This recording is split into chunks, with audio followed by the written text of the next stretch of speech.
yaa koy jiwal sa bopp. xam nga président bu ñu mus a am fal nañ ko yeewu na dem na France loolu la ñu am mais fi am na retour boo xam ne am na suñ diplomatie fu ñu ko orienté maanaam mooy bu ñuy diggante c'est d'égale dignité et puis ñun suñu diplomatie ak suñu priorité ñoo koy fixeel suñu bopp donc mu nekk diplomatie li gars yi anglais di wax win-win. da ngay gagné ma gagné si. donc image boobu ak Macron ça a frappé c'est comme Macron était excité de le rencontrer comme wóor gis nga gis ko am na lu mu def si moom et c'est important c'est comme si les rapports étaient un peu inversés.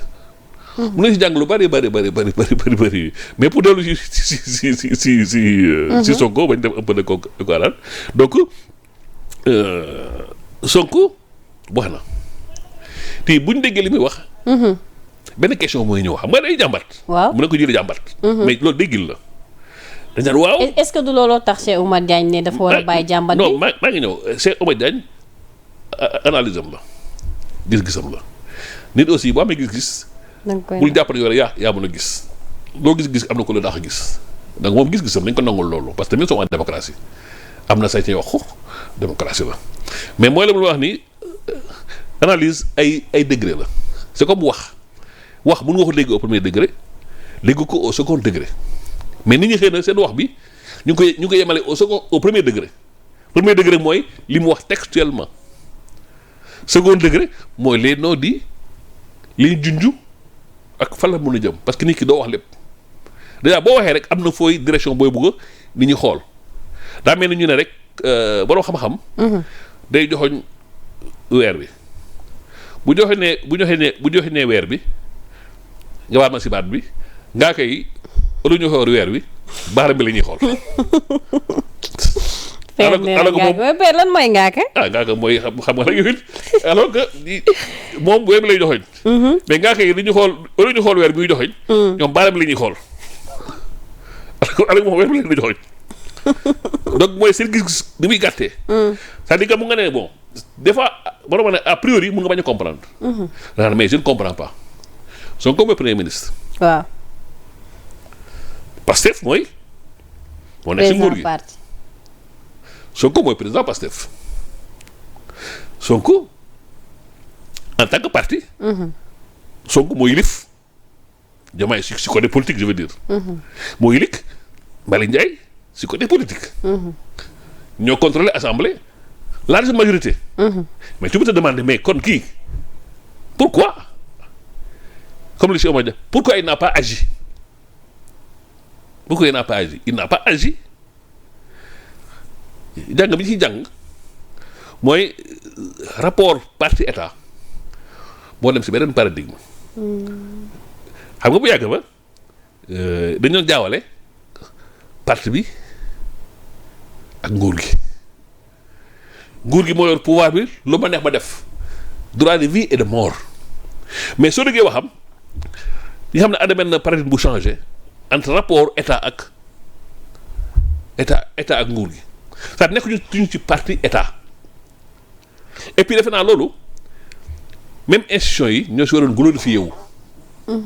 war na kat ñun kat am nañ cër boo xam ne fi ñu jëm kenn joxuñu ko li ñuy def kenn woñul suñu loxo ne fi ngeen di ngeen di jaar donc ñoom ñoo si war a glorifié wu. et puis état aussi comme ni ma wax bu nekkoon parti état loo bugg rek immédiatement comme li ñu doon def bu yàgg ba am na majorité mécanique convoqué benn réunion voté ay loi affaire yi changé mais est-ce que loolu moo taxoon ñu changé régime dañu changé régime pas seulement pour jëmmu Sonko wala jëmmu Diomaye mais pour am rupture par rapport ak yi doon am comme pratique donc bu demee ba naan lii il fait des critiques et puis chaque fois il y a un jeu subtil dafay discours bi dafa am développement de personnalité.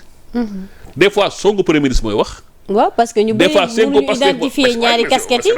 des fois Sonko mooy wax et puis dafa am loolu ñuy wax benn genre marge de sécurité am na yoo xam ne en tant que citoyen am na sañ-sañ wax ko fa la koy jaaree. am na ñoo xam ne en tant que premier ministre su ko waxoo day gauche. moo tax il fallait jouer ce jeu subtil. Des fois nga jël la casquette du chef de gouvernement. bu dee am nga benn looy wax foofu. des fois aussi nga jël casquette de citoyen. pour ne kat man citoyen la mais justice bi ni muy doxee man neexu ma. mais ñu bëri dañ jàpp ni foofu dafa nekk di dénigrer les magistrats. Dénigrer les magistrats. non mais non magistrats yi lan la par exemple suñu déggee ku mel ni Madiambal. non xam nga dañ naan sa wujj bu lay sang doo mës a set sa wujj bu lay sang doo mës a set am na benn prof da doon wax nit ki koy tiiñal xoolal kan la ba pare bari nga déglu li muy wax am na bu ñu nee diw la rek soxla ngay soxna dox lu baax Madiambal mu dox lu baax Sonko donc c'est pas étonnant waaw même su baaxoon lu mu la wax nii du ko def fi def wantaay du ko ëlbati bu mu nekk leneen li ñuy wax c'est pas important c'est-à-dire il faut que aussi citoyen bi am benn capacité moom. abstraction di mën a lire au second degré bañee déglu lépp li ñuy wax ci mbedd bi ku nekk dafa am lu koy tax a jóg xam nga am na ko naan su ma liree journal wala may commenter wala ma apprécier damay xool kan mooy fay encre journal boobu ki pay l'encre ba soo xam ne est-ce que kii naa ko gëm wala du ma gëm parce que ki pay encre bi mooy déterminer li ñuy bind. donc du ma juger rek saa xam ki pay l'encre donc il faut ñu am boobu recul critique donc moom li mu waxee perspective boobu dafa ubbi sax ay perspective par rapport ak histoire am ak Mame Mbaye Niang parce que soo xoolee Sénégal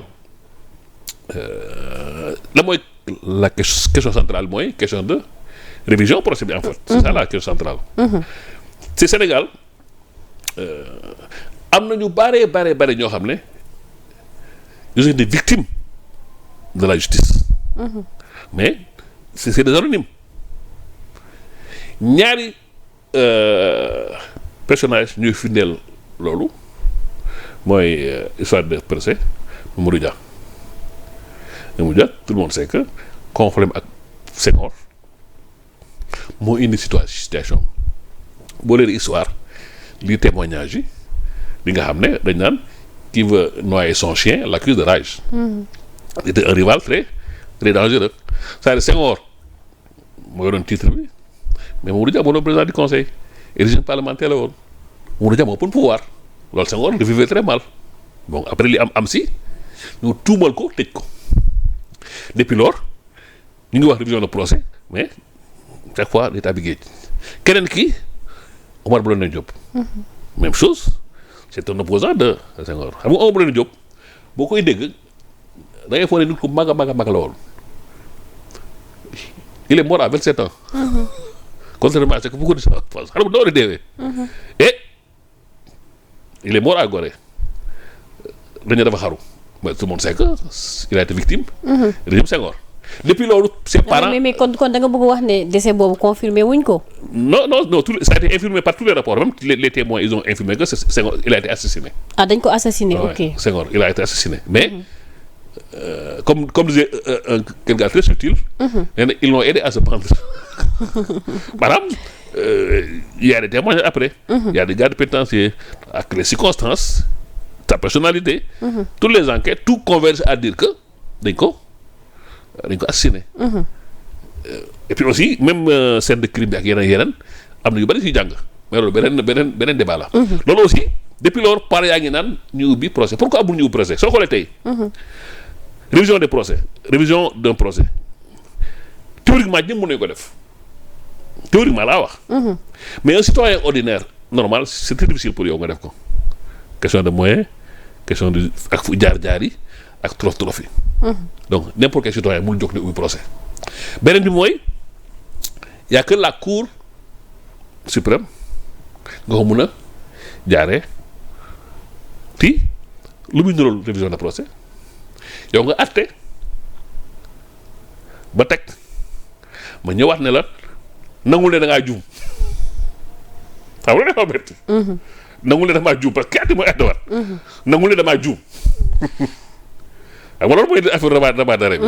c'est-à-dire mooy yaa àtte pare ñu le noonu li nga àtte yow nangul ne baaxul damaa juum xam nga loolu neexul aussi. surtout fii on connaît période boobu moo tax xam nga chaque fait mënoo ko génne ci contexte am et tout le monde sait que tant que contexte Mame Mbaye Niang c'est plein de manipulation parce que la preuve c'est même pas Mbaye Niang qui a fait demande de l'appel c'est le parquet.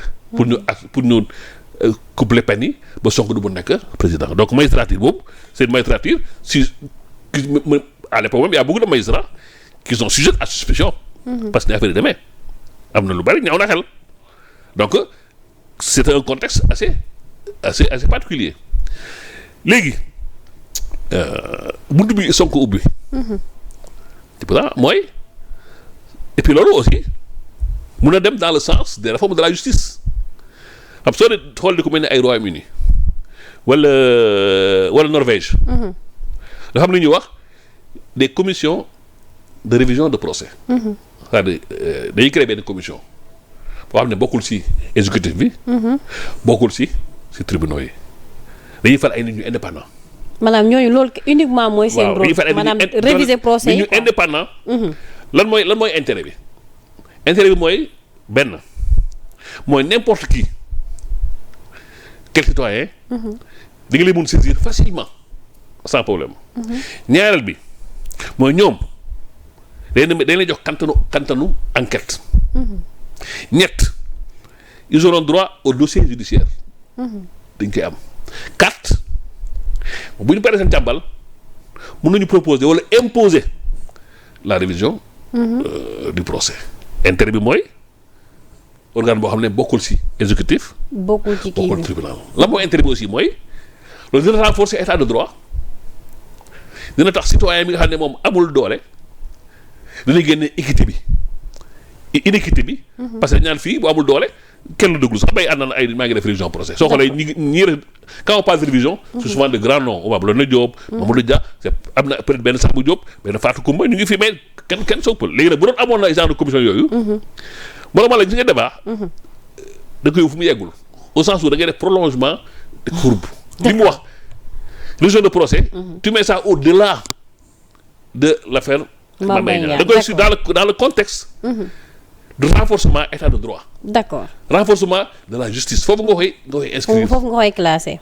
d'accord père alors gis comme ni ma ko waxee sànq le président Bassirou Diomaye Diakhar Faye dafa war a dem ci États-Unis donc bon bu ma nee États-Unis sûrement am na lu jotoon a xew muy affaire problème visa wu Lions yi la réponse du premier ministre tey am na ñu ne président Diomaye ñenn bokk nee nañ dafa war a décliner poliment ñii ne noonu na dem déglu ko donc ku ci nekk am nga ci ay version mais tey la rencontre Bassirou Diomaye Diakhar Faye ak Trump est-ce que jàpp nga ni peut-être mun na raffermir les liens entre les États-Unis et le Sénégal. kan moo jël invitation bi est-ce que Diomaye moo ne Trump invité ma. non. Trump moo invité. waaw lan la ñuy wax ci wolof nit soo ko woowee. dafa la war a wuy. soo ko waxul jox ko. waaw soo ko waxul jox ko waaw loolu Wolof Njaay wax. waaw xam nga aussi diplomatie. c'est pas question d'humour du question d'humour ooy neex na ma neexuma non c'est pas comme ça la diplomatie les humeurs de la personne c'est pas notre problème c'est le Sénégal qui est en question c'est la géopolitique qui est en question. c'est notre avenir diplomatique qui est en question. xam nga moo tax man leen des fois y a un peu de naïveté ak manque d'objectivité xam nga bi Sonko critiqué affaire du visa yi. dañu wax oui Sonko doon loolu parce que Trump va sévir loolu la ñuy wax du neex Trump parce que Trump va sévir mais xam nga fulla bu am. yaa koy jox sa bopp ñaata yoon la am Sénégal histoire de visa yi c'est pas la première fois. c'est la énième fois bi qu'est-ce qui s'est passé